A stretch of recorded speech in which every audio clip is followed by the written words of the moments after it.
Welcome to mall stars. இன்னைக்கு நம்ம சேனல்ல சாம்பார் சாதம் ரெசிபி பார்க்கலாம் வாங்க.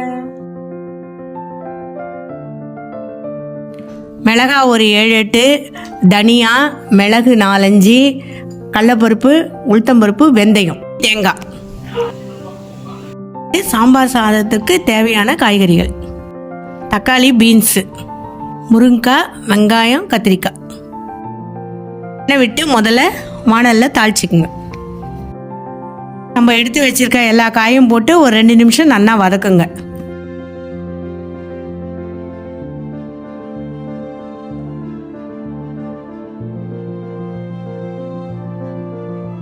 கொஞ்சம் ஒரு 1/2 ஸ்பூன் மஞ்சப்பொடி போட்டு கருவேப்பிலை போட்டு நல்லா வதக்குங்க. மஞ்சப்பொடி போட்டு நல்லா வதக்கினோடனே சிறிதளவு பெருங்காயத்தையும் போட்டு நல்லா வதக்கிங்க.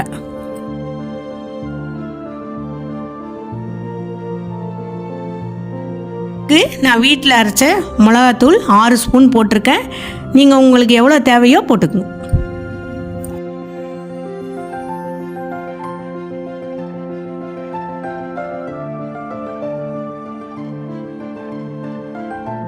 இது கூட ஒரு கிளாஸ் தண்ணி விட்டு நல்லா ஒரு 10 நிமிஷம் கொதிக்கிட்டோம். நல்லா கொதிக்க விடுங்க. இது கூட லெமன் சைஸ் புளியை எடுத்து ரெடி பண்ணி வச்சுருக்கேன் கரைச்சி, அதை இதில் கொட்ட போகிறேன். சாம்பார் நல்லா கொச்சின்னு இருக்கு. நமக்கு தேவையான அளவு உப்பு போடுங்க. இப்போ நான் எடுத்து வச்ச பொருளோட சேர்த்து வெங்காயம் கொஞ்சம் எடுத்து வச்சுருந்தேன், அதையும் போட்டு வறுக்கிறேன். நான் நல்லா வறுத்து வச்சதை தண்ணி விட்டு அரைச்சி அந்த சாம்பாரில் சேர்த்துக்கிறேன். அரைச்சி விட்டது நல்லா கொச்சின்னு இருக்குது.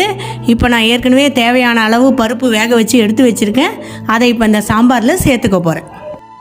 பருப்பு தண்ணி விட்ட உடனே நல்லா ஒரு 5 மினிட்ஸு நல்லா தளன்னு சாம்பார் கொதிக்கணும். இப்போ சாம்பார் நல்லா கொச்சின்னு இருக்குது. அடுப்பை சிம்மில் வச்சுட்டு நான் ஏற்கனவே சாதம் வெடித்து வச்சுருக்கேன். அந்த சாதத்தில் எனக்கு தேவையான அளவு சாதத்தை போட்டு சேர்த்துக்கிறேன்.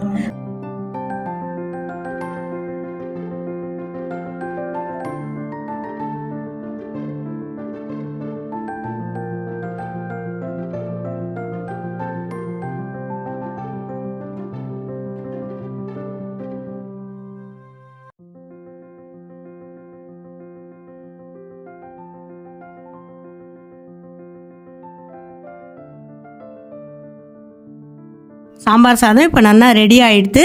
மேலே ஒரு 3 ஸ்பூன் நெய் விட்டுருக்கேன். இப்போது சூப்பராக சுவையான சாம்பார் சாதம் ரெடி ஆகிடுது.